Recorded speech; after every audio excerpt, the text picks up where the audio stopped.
رسول اللہ صلی اللہ علیہ وسلم نے فرمایا تھا ان للہ اہلین، اللہ تعالیٰ کے کچھ خاص بندے ہیں۔ قیل من ہم یا رسول اللہ، رسول اللہ صلی اللہ علیہ وسلم سے کہا گیا اے اللہ کے رسول صلی اللہ علیہ وسلم وہ کون سی ہستیاں ہیں جو اللہ کے خاص ہیں؟ فرمایا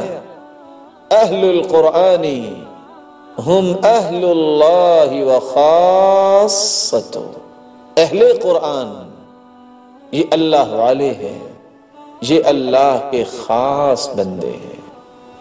رسول اللہ صلی اللہ علیہ وسلم نے اس لیے فرمایا ان من اجلال اللہ اکرام ذی الشیبۃ المسلم وحامل القرآن غیر الغالی فیہ والجافی عنہ وَإِكْرَامُ ذِي السُّلْطَانِ الْمُقْسِطِ، تین لوگوں کا احترام اللہ کے جلال و تبجیل میں سے ہے۔ اللہ رب العزت نے ان تینوں کو مقام دیا ہے۔ پہلا وہ شخص جو بادشاہ ہے اور عدل و انصاف کرنے والا، اور دوسرا وہ شخص جو قرآن مجید کا ماہر ہے، غلو کرنے والا نہیں، جفا برتنے والا نہیں، اور تیسرا وہ شخص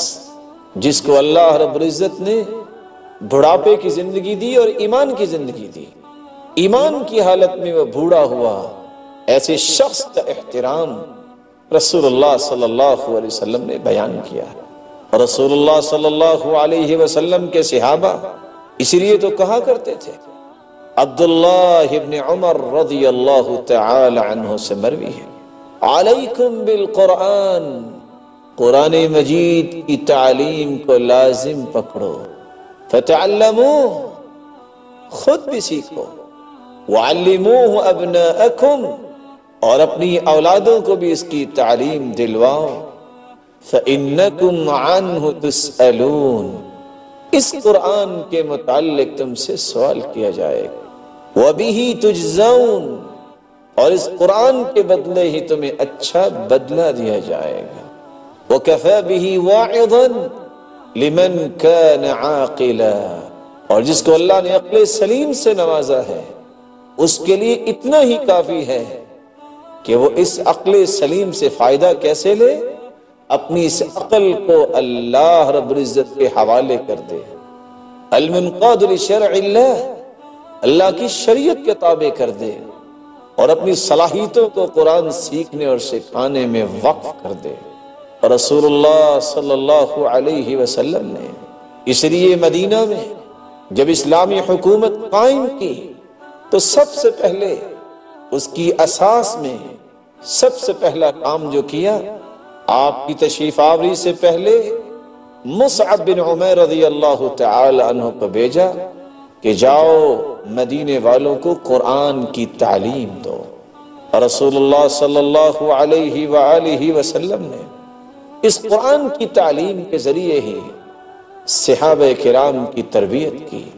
مکہ کے اندر بھی دار ارقم میں سب سے پہلے اس قرآن کی تعلیم کا آغاز ہوا۔ مدینہ میں آئے تو صفہ یونیورسٹی،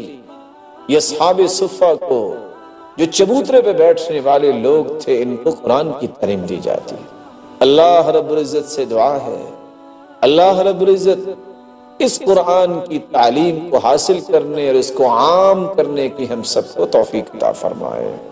اور اس سعادت کو حاصل کرنے کی توفیق عطا فرمائے کہ کل قیامت کو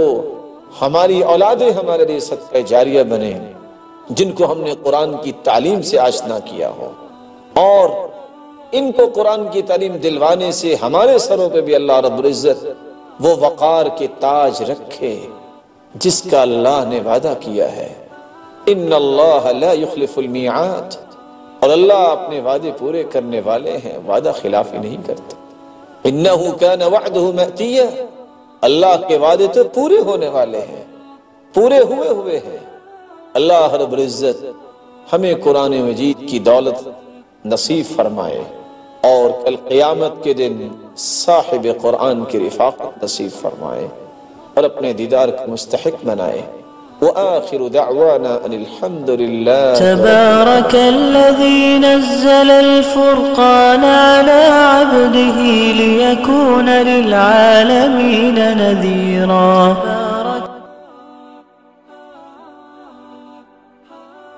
اگر آپ چاہتے ہیں کہ آپ کو اسلام سرچ کے نیو ویڈیوز کے بارے میں اطلاع ملے تو آپ اسلام سرچ کے چینل کو سبسکرائب کریں، موبائل یوزرز سبسکرائب کریں اور بیل بٹن دبائیں.